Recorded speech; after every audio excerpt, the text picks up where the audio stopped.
Hello, ladies and gentlemen. So let's talk about bias, grid bias. That section is right down here.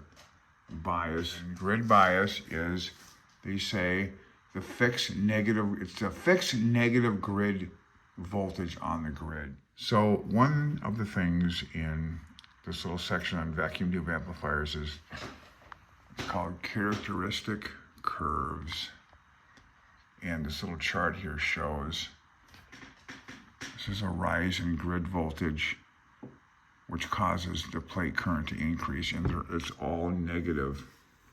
So they increase it by 25 volts, 100, I think, well, they're on 50 here, 100, 150, 200, and respectively. It shows what these voltage increases do to influence the current on the plate. I'm just going to skim through this, why that is.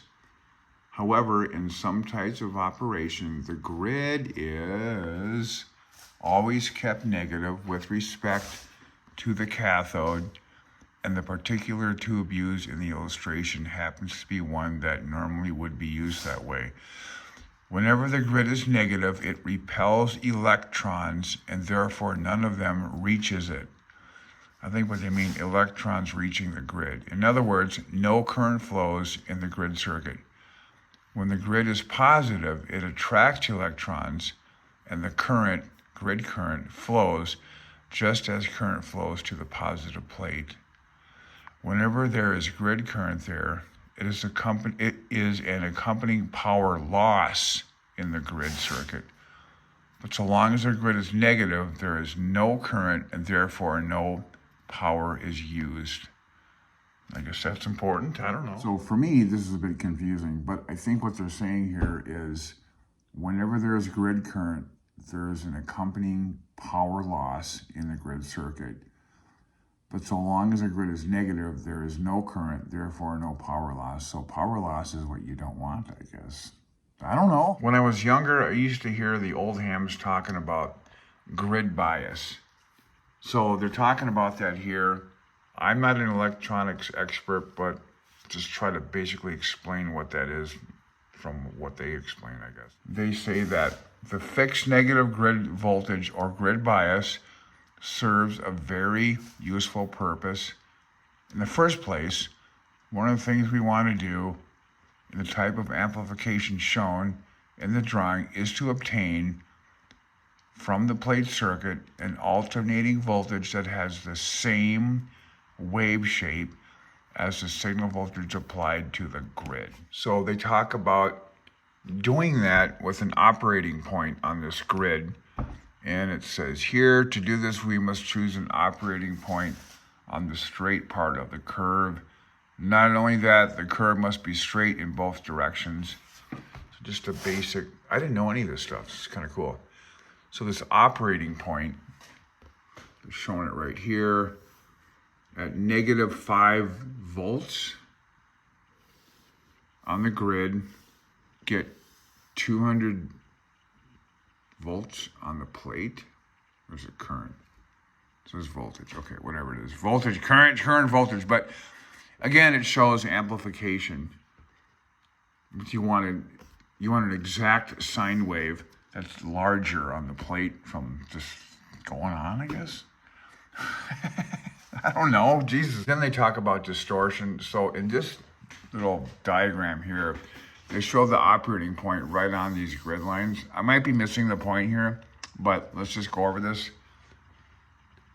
This one says, if the grid signal swings the plate current back and forth over a part of the curve that is not straight, as in figure 3.9, the shape of the AC wave in the plate signal will not be the same as the shape of the grid signal wave.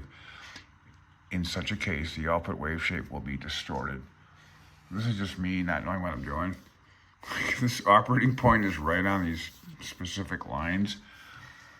And when I look at this one, they show it kind of off.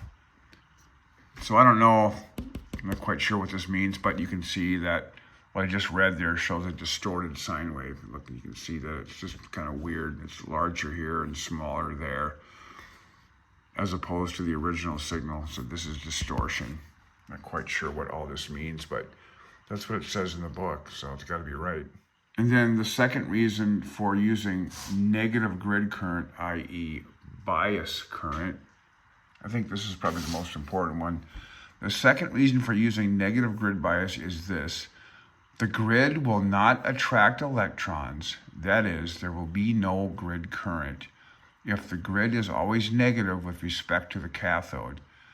When the grid current has a negative bias, any signal whose peak positive voltage does not exceed the fixed negative voltage on the grid cannot cause grid current to flow.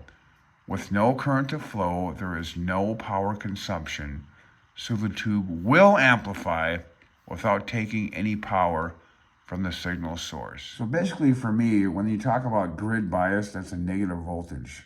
Negative voltage is what you want on the grid. I need to have it basic like that. What is grid bias? It's negative voltage on the grid that allows amplification to happen on the plate, right? I guess. I don't know. So that's it for this video. There's a lot more in here that I'm talking about. I'm no electronics expert, but I'm just covering like a couple things that I think are interesting to me that I've heard before and didn't know what they were talking about.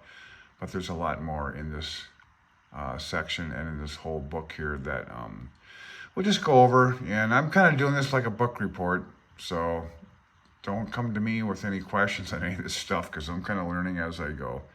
73 from CLG. Thanks for watching.